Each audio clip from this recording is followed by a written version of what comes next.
you know, this story's been going on for a while, so we move a different area of the story and find out or ask how can we better protect patrons at events. With us are Shanice Heywood-Campbell, Operations Manager at St. John's Ambulance, and Dr. Lorenzo Gordon, Medical Director at St. John's Ambulance. Welcome to you both to Smile Jamaica. Thank you. Good morning.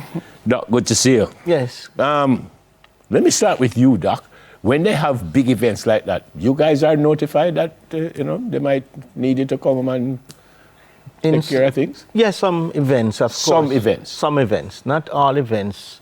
For example, I mean, mind you, as a new policy, and I'm not representing the Ministry of Health, but it is required that a large public events, there must be some application for risk assessment for such an event, large event, which will include either the direct participation of the Ministry of Health, and if not, then partners such as St. John's Ambulance and others would be invited to provide the support. But not necessarily St. John's Ambulance? Not necessarily St. John's Ambulance, others, as I mentioned.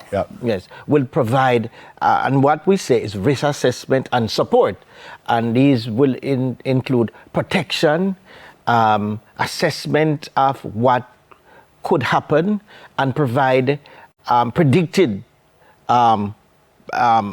projects such as providing the right medical team, because such as parties or music events versus like a track and field. There are different aspects and coverage that we would need to put in place. And of course, the number of persons who will be attending. So it's a whole package. I understand everything you say just before Madam here. What you mean when you say protection? I understand everything you say, but when you say protection, what does that mean? Protection means medical protection from our sides. Of course, based upon the particular event, we may, as partners, in the pre-planning of an event, as expected by the clients who will be attending, may then give the support, which will include maybe asking the police support, asking fire support, and other agencies. So Shanice, if you're asked to come to my event, what you do? Who you send, what you do? All right, what type of event is it, right? So first we do a risk assessment to know the type of event, where it's keeping. Big event at National Stadium. We have a stage show, me daily I keep it, and we expect 50,000. No, let's not be ridiculous. We expect 3,000. Yeah, 15,000. All right, sure, for certain. So with that type of event, we'll definitely recommend, based on the magnitude, we'll send 2 ambulances rather than 1, right? Along with doctors and our regular EMT staff. Why 2 ambulances and not just the 1? Because of the amount of people there. So you might have to need the 2 of them one time. Yes, because then, God forbid something happens, 1 ambulance is escorting a patient to the hospital, and then something transpires. What do we do then? Okay. Right? So for those large scale parties, and we recommend, so there is a scale based on the number. So if you have 500 persons, you will just need like 2 EMTs, right? So standard ambulance with the 2 EMTs. EMT is? The emergency medical technician. Okay. Yes. So you'll need just 2 EMTs based on a smaller number, but for 3,000, 15,000 onwards, you'll definitely need 2 ambulances that is fully equipped. And daily have to pay a fee, or it is free? No, it's not free. So based on when we assess the type of event, then we will know how to charge you accordingly. There's standard hourly rate charges. Give me an idea. You don't have to be specific. Well, give me an idea. You said 3,000 people. Make we go with you at 3,000. All right. So if we have 3,000 persons, depending on how long is the event, so it would be $7,500 per hour. Yes, as that is on our website. Okay. So that is the per hour, and then as we add on additional personnel, there's additional costs for the doctors and the additional EMTs. Question. Were you guys called to any of these events? That be the carnival events? We don't have to be specific, but were you called for any of them? Not for the carnival, none of the carnival events that transpired over there. Are you usually called for carnival events? No, not while I've been working there. For other events, but not for the carnival events. Okay. Other events like We go to the lawn, so that's the party that it's kept, the lawn, and parties that are held at the National Stadium or the arena. Okay.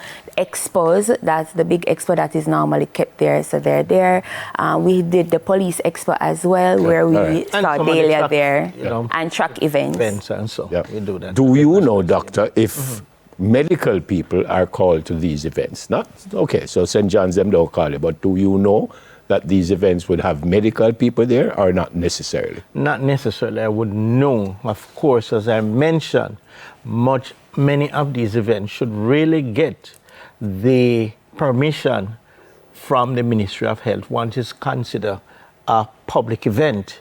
There is a movement towards this kind of a standardization for public events, and as I say, protecting the public, which means it's not just one aspect of just medical, it's a whole array of understanding the risk assessment, looking at the expected number of patrons, look at what the exact area, the event, where it will be in terms of entrance, exits. It's a whole area that one need to look at before events like this really take place. I think you kind of answered this question, but what would you tell promoters to do for events like this? What they must do?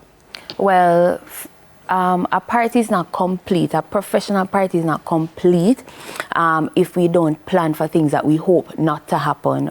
Perfect example, medical risk, right? So we'll ask them to assess their situation, see if it's something that is required based on the magnitude of gathering that they're having, and reach out to any medical team early. So early intervention is always. Or we'll find St. John's Ambulance. So we are located on 2E Camp Road. We can be contacted at 876-648-1000 or 876-906-1458. And we also have our website, and once you call, and we also have WhatsApp. So the 648-1000 is our WhatsApp number as well. Social media? Yes, we're on all socials as well. So Instagram, St. John Ambulance Jamaica, and TikTok, as well as Facebook. All right, thanks for coming. Good to see you both. Thank you. Sit with me for a while. Operations Manager at St. John's Ambulance, Mrs. Shanice Heywood-Campbell, and Medical Director at St. John's Ambulance, Dr. Lorenzo Gordon. All right, still to come, off the shelf, but nothing happens before the second edition of News in 5, and that happens now. Soon come. Stay with me.